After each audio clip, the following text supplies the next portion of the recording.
Med Viaplay får du streaming af tusindvis af film, hele sæsoner af serier og sport i verdensklasse. Fra 79 kroner per måned. Prøv 30 dage for 0 kroner uden binding. Viaplay. TV, sport og film online.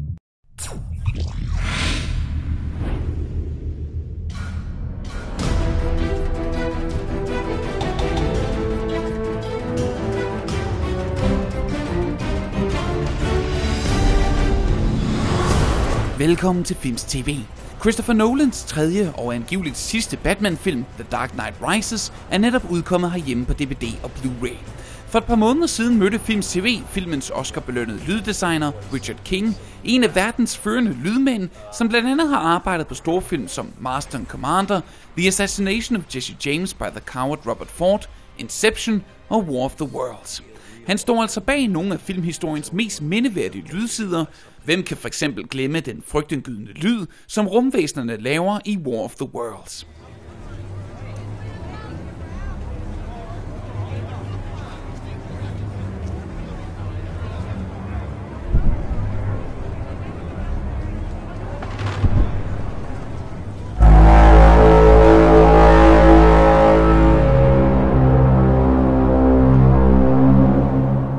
Richard King var i sommers i København for at deltage i et seminar på Filmskolens Efteruddannelse, hvor han talte om sin karriere og sin kreative proces. Den slags spændende seminar foregår ofte på Filmskolens Efteruddannelse, så husk at holde dig orienteret om skolens program på efu.filmskolen.dk. Men i dag skal det selvfølgelig handle om King. Vi talte med ham den første dag på seminaret, og vi fik lejlighed til at interviewe King en lille times tid, og eftersom King havde en masse interessante anekdoter i ærmet, har vi valgt at dele interviewet op i 2 dele, hvor del 2 udkommer senere på ugen. Her i første del af interviewet taler vi primært om Kings interesse for lyd og hans arbejdsproces. I vores næste udsendelse taler vi nærmere om nogle af de specifikke titler, som King har på sit imponerende CV.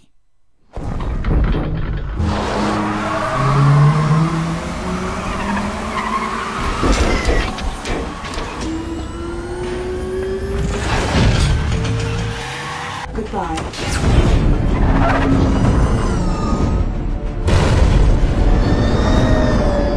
Well, I always had a passion for movies. I always loved movies, loved watching movies. Growing up as a kid, I went to movies every week and watched movies on TV. And as I got a little older, made movies on Super 8 film, and then found a 16 millimeter camera at a swap meet and used 16 for a while. You know, we'd basically shoot the movies, cutting them in camera. We need a shot of this, so we'd do that, and then do a little bit of editing. But so I always wanted to be in film, but I didn't know what I wanted to do. I moved to New York, and I was lucky enough to get a job with a guy who did documentaries and industrial films and commercials, and it was just me and him. So I was his assistant cameraman, his gaffer, his assistant editor, his secretary. I answered the phones. So I got to do a whole range of jobs, and as he trusted me more, he'd let me cut a scene every now and then. He'd give me the sound to do, so I got into cutting sound, and really that was just something that popped for me as an interest. I loved doing it, and I'd go home and think about it and have ideas, and come in the next day, and that was just something that truly inspired me. I was also trying to do picture editing, but the movies that I was getting were so bad that it was a struggle even to make the scenes work. However, when I got to the sound part of it, because I also did the sound in these movies, anything was possible. No matter how bad the movie was, you can still do a creative, inventive sound job. So I eventually moved to California from New York, and just dedicated myself to sound, but I was just very tenacious about it, and didn't take no for an answer, and kept pushing and kept trying to meet directors that I wanted to work with, and made phone calls constantly, and slowly developed some directors who asked me back, and Yeah, so it was just being tenacious, I think.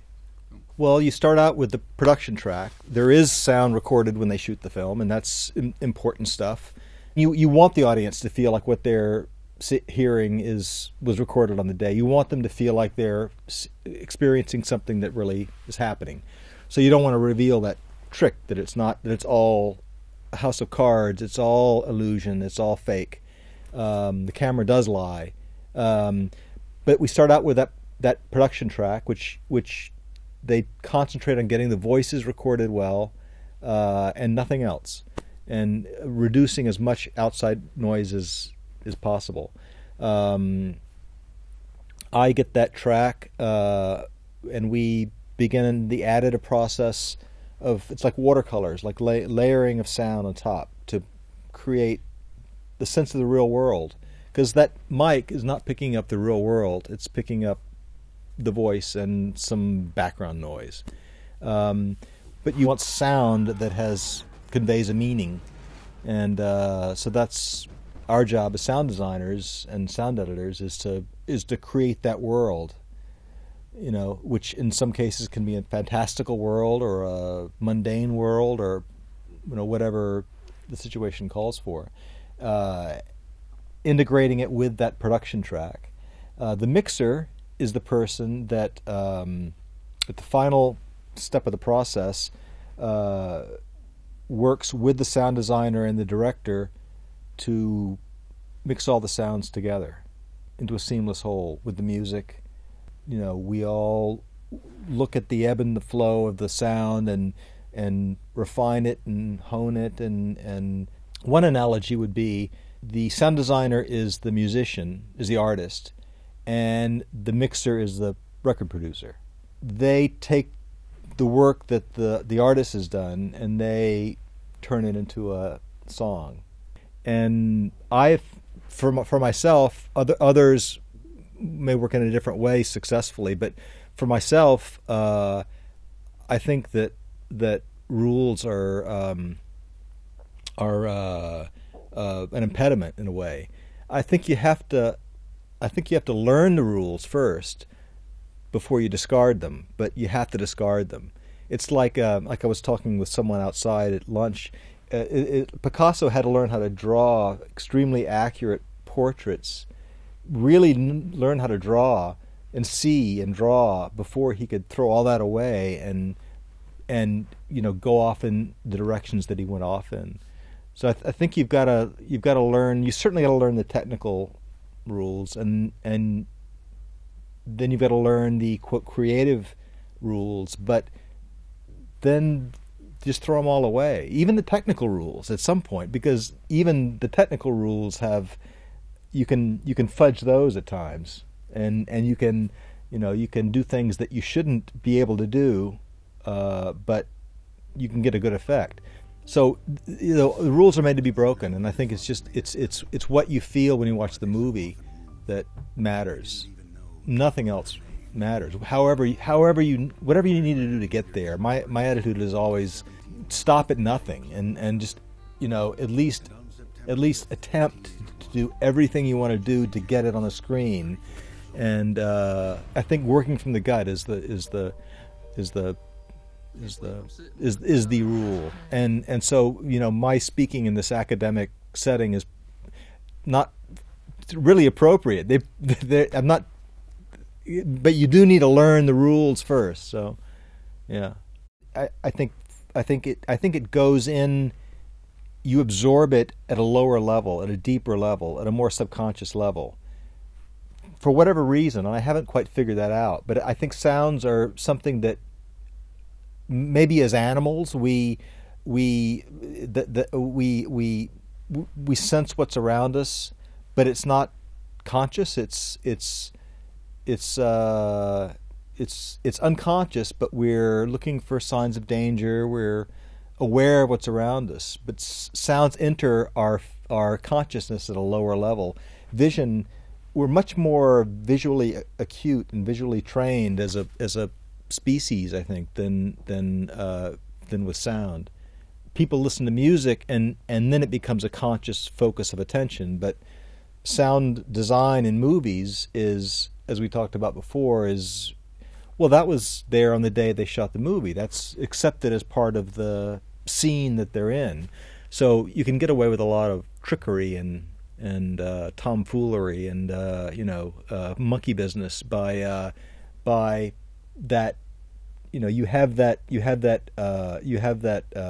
belief from the audience that it's real. I've got a little recorder like this that I keep with me all the time. It's here in Copenhagen with me, so I'm always recording things, and a lot of that material gets reprocessed into movies in totally different contexts. For instance, I was recording these birds you have, these magpies here, these big black and white birds. Two of them were having a fight outside my window this morning when I was having my tea, and I recorded it. It was such an odd sound because it was bouncing around the courtyard downstairs, and it didn't sound like birds at all. And I thought that's going to be really useful someday. So a lot of it is just, you're at a loss. So I just start going through my library and looking for things, or I hear a sound on the street and I record it, or I get an idea of, a plumber snake pulled 50 feet out and then whipped would be great. So we record that, or that goes back to the there are no limits idea. I mean, we just keep going until we find the sound, and I'm pretty tenacious about it, just because once I've and if I can't find it, then it makes me want to find it more, and I get pissed off, and I get it like pushes me to and makes me push the people around me to try to figure out what we can do to get the sound, Every movie has its own mountain to climb, its own particular challenge. Let me ask you a question. You never really remember the beginning of a dream, do you? You always wind up right in the middle of what's going on. I guess, yeah. So how did we end up here? Well, we just came from the, Think about it, Ariadne. How did you get here? Where are you right now? We're dreaming? You're actually in the middle of the workshop right now, sleeping. This is your first lesson in shared dreaming. Stay calm.